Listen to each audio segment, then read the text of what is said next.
I remember thinking I might not be paid a lot, but at least I get flight benefits. But over time I realized, do not sacrifice your salary just to fly for free. Know your self-worth. And every 2 weeks, my paycheck would range from $400 to $500.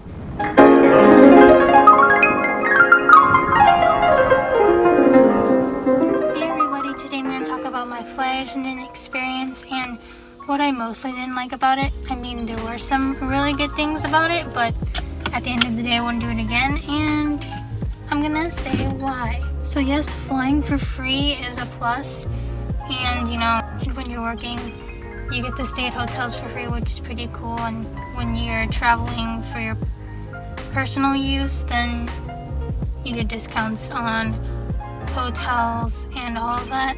You get to look really cute in your flight attendant uniform, and overall people think that being a flight attendant is a really cool job, and they're always asking you questions, and overall being a flight attendant has a really good reputation.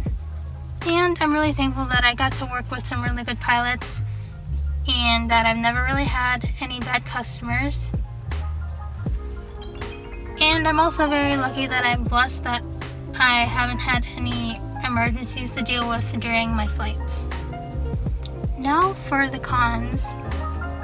We were guaranteed 72 flight hours per month, and we were paid $18 an hour, so that's technically around $1,300, but we weren't really even paid that much. Of course you can make more if you do more flight hours, but when you're starting out you really don't make a lot. Well aware that I agreed to my flight attendant salary, but flight attendants do a lot more work than you think. You have to dress nice, you have to arrive at the airport early, you check in, you make sure that the plane is in good condition, making sure that all the emergency equipment is there, set up everything for your passengers, make sure everything with the passengers are okay, all of that stuff, safety demo, do your beverage service, clean up, say goodbye to the passengers, clean up again, and then start the process all over again. A lot of walking throughout the airport in your heels. By the way, you have to wear heels in the airport. You can't wear your flats. The only time you can wear flats is when you're on the plane. So there's a lot of walking involved, and it's just a lot of work. And it's a bit more than that, and plus you're expected to save people if needed. Overall, traveling is very stressful, and you're traveling back and forth places like a few times a day. For me, like the most flights I've had in one day is 5, and that was on my first day, and that was so stressful. Keep in mind I was a regional flight attendant, so we had a lot shorter flights that travel shorter distances. But overall, I felt like I was just expected to do a lot for a little pay. Some people may say, but money isn't everything, and if you do what you love, then the money doesn't really matter. I love travel, but I just wasn't paid enough to do it. I wasn't paid enough money to travel in the first place. I remember thinking I might not be paid a lot, but at least I get flight benefits. But over time I realized, do not sacrifice your salary just to fly for free. Know your self-worth. If you have a support system, like you live with your family, or you have a spouse that supports you and you have your life established already, you have a lot of money saved up, it is possible to have this type of job and still live comfortably. But with the paycheck, you have taxes deducted, you have insurance, sometimes you have like little things here and there, like union fee. For me it was like $200, and every 2 weeks my paycheck would range from $400 to $500. So I got paid like $800 to $1,000, but it was more like under $1,000 a month, which if you're a flight attendant, I really just don't think that's enough. And keep in mind, I was a regional flight attendant, which is a lot different from a mainline flight attendant. I'm lucky enough that I didn't have to pay for rent or anything, and that I lived with my family.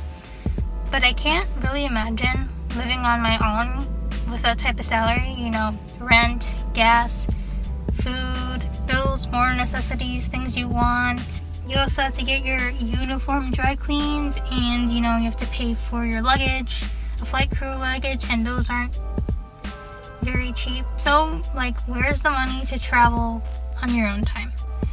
And when you're starting out, you're on the bottom of the seniority list. So when you're picking out your schedules and stuff, the people above you on the seniority list can pick a better schedule than you, meaning they can pick like the days they want to work and the places they want to travel to, and they have authority over those things over you. And what sucks was I was never really given the schedule I wanted. And I get that the more years that you work at that company, you know, you're gonna rise up on the seniority list, but still, like, you're still not gonna get paid as much. That was personally for my company. Like, even after working there 10 years, people still weren't hitting like the $50,000 mark, which like really sucks. But I know if you work mainline, then you have the opportunity to make 6 figures. So if I ever became a flight attendant again, I think I would do mainline. But I just don't see myself becoming a flight attendant ever again, unless a lot of things change in the industry. But overall, if it's your dream to become a flight attendant, go for it. For me, it wasn't my dream.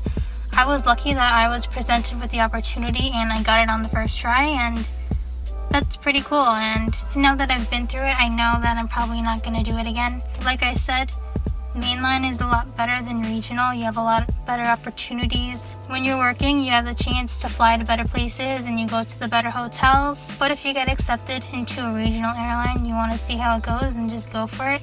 And you can switch to mainline later on. So that was some of my experience as a flight attendant. I hope you enjoyed. Let me know in the comments what else you want to know. Subscribe if you want to. And yeah, that's it.